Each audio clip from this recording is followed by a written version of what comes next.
Assalamualaikum dan selamat datang ke Hakim Pai Channel. Don't forget to subscribe, like dan share. Hai semua, hari ini Hakim akan menceritakan sebuah kisah seram yang terjadi kepada seorang pelajar universiti yang diberi nama Noor.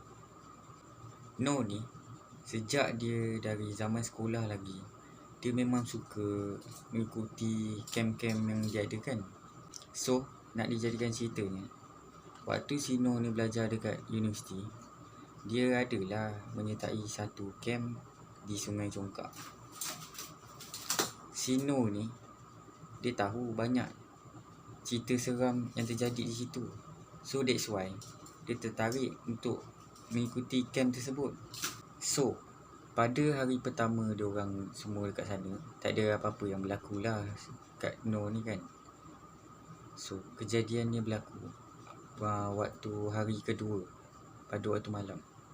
Waktu tu, diorang sedang melakukan aktiviti night walk. Si Noor ni, dia memang tak sabar-sabar untuk melakukan aktiviti night walk ni. Sebab dia first time kan melakukan aktiviti night walk ni. So, sebelum diorang masuk ke hutan untuk melakukan aktiviti night walk ni, mereka semua akan diuruskan oleh seseorang yang bernama Along. Along ni, dia akan mengira setiap seorang yang mengikuti aktiviti tersebut sambil tenung mata setiap seorang. No, dia berasa lega lah kan, sebab si Along ni mempunyai ilmu-ilmu tentang benda-benda halus. Selepas je diorang dah selesai membaca doa dan diberikan taklimat ringkas, diorang semua pun masuk ke dalam hutan. Sebelum ke hutan, mereka akan mendaki bukit dalam beberapa minit sebelum mereka tiba di tempat lapang di mana mereka berkumpul pada malam itu. So, waktu tu, aktiviti night walk tu kan, ramai yang ikut, tapi rasa sunyi dan gelap. Bila je dah sampai di tempat lapang tu, Along pun menyuruh diorang semua untuk duduk, dan Along memasang lilin di hadapan mereka dan bercerita. Waktu tu, Noor duduk di belakang sekali, dan dia selalu toleh ke belakang sebab dia ada rasa kan orang cuit-cuit belakang dia. Lepas dia dah habis cerita, Along pun mengajak diorang semua untuk turun semula ke kem diorang, dengan syarat diorang semua mesti turun seorang demi seorang tanpa berbekalkan lampu atau cahaya. Salah seorang daripada kawan Noor ni, dia beranilah terima cabaran si Along tu. Dia pun turun dulu. Selepas beberapa minit berlalu, sewaktu diorang semua sedang menunggu giliran masing-masing untuk turun, diorang semua terdengar suara perempuan menjerit seperti dalam kesakitan. Suara itu kedengaran sayup dan jauh disusuli angin yang menghembus mereka. Tiba-tiba, salah seorang daripada diorang ni pun tegur, "Wish, suara siapa tu?" Dengan serta-merta, semua lilin terpadam dan kelang kabut Along menyuruh diorang semua untuk turun bersama-sama. Lepas je diorang dah sampai di kem, Along ni suruh diorang untuk berbaris, dan Along mengira bilangan diorang sambil membaca ayat suci Al-Quran. Waktu tu, Along nampak seperti gelisah dan mundar-mandir sambil tenung semula mata diorang sekali lagi. Selepas itu, Along menyuruh diorang semua untuk masuk ke bilik masing-masing dan jangan keluar ke mana-mana pada malam itu dengan tegas dan serius. Dan Alhamdulillah, pada malam itu tiada apa-apa yang terjadi. Keesokannya, pada waktu pagi, ketua diorang ni senyap-senyap bertanya kepada Along apa sebenarnya yang terjadi pada malam itu. Pada mulanya, Along seperti berat untuk menceritakan, tetapi selepas ketua diorang berjanji untuk merahsiakan daripada diorang semua sebelum balik ke kolej, Along pun menceritakanlah.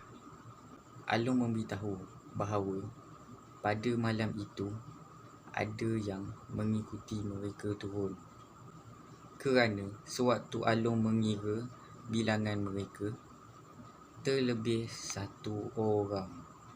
Dan bila Along tenung mata seorang demi seorang, mata si entiti ni lain dari yang lain dan sedang merenungnya dengan tajam.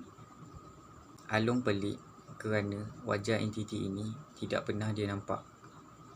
Waktu tu, Along cuba untuk mengawal perasaan gemetarnya dengan menyuruh diorang semua untuk masuk ke bilik masing-masing. Dan bila Along cuba untuk mencari semula entiti itu, dia sudah tiada. Selepas kejadian itu, 2 hari sebelum diorang semua pulang semula ke kolej diorang, pada awal pagi, diorang semua bersenam di tingkat atas dan melakukan beberapa aktiviti memanaskan badan. Selepas itu, diorang balik ke bilik masing-masing untuk membersihkan badan. Tiba-tiba, diorang semua terdengar suara riuh rendah di luar bilik perempuan. Dengan kelang kabut, diorang keluar bertanya apa yang sedang berlaku. Bendahara memberitahu bahawa semua duit kelab sudah lesap. Tapi bila diperhatikan, tombol pintu tidak seperti dipecah masuk. Kau tahu tak? Banyak juga duit hilang waktu tu. Dan selepas itu, ketua diorang ni menyuruh diorang untuk cek barang-barang diorang, takut ada yang hilang juga. Barang Sino ni semua ada, tak hilang. Sebab dia tinggalkan dia punya phone, barang-barang semua dalam beg. Malang sekali, telefon kawan sebilik No ni hilang. Tetapi yang peliknya, telefon kawan si No ni dia letak dalam bagasi. Tapi macam mana pencuri itu boleh ambil, sedangkan tak ada barang pun yang berselerak. Kawan si No ni siap bergaduh dengan ketua, sebab ketua nak sedapkan hati dia. Mungkin telefon dia tertinggal dekat rumah. Tapi No sendiri nampak yang kawan dia bawa telefon waktu pergi camp tu. Selepas puas mencari, diorang biarkan je lah duit tu hilang.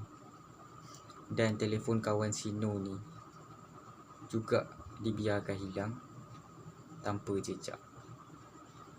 Jadi, siapakah pencuri itu? So, sampai sini saja video kita. Jangan lupa untuk subscribe, like dan juga share. Bye.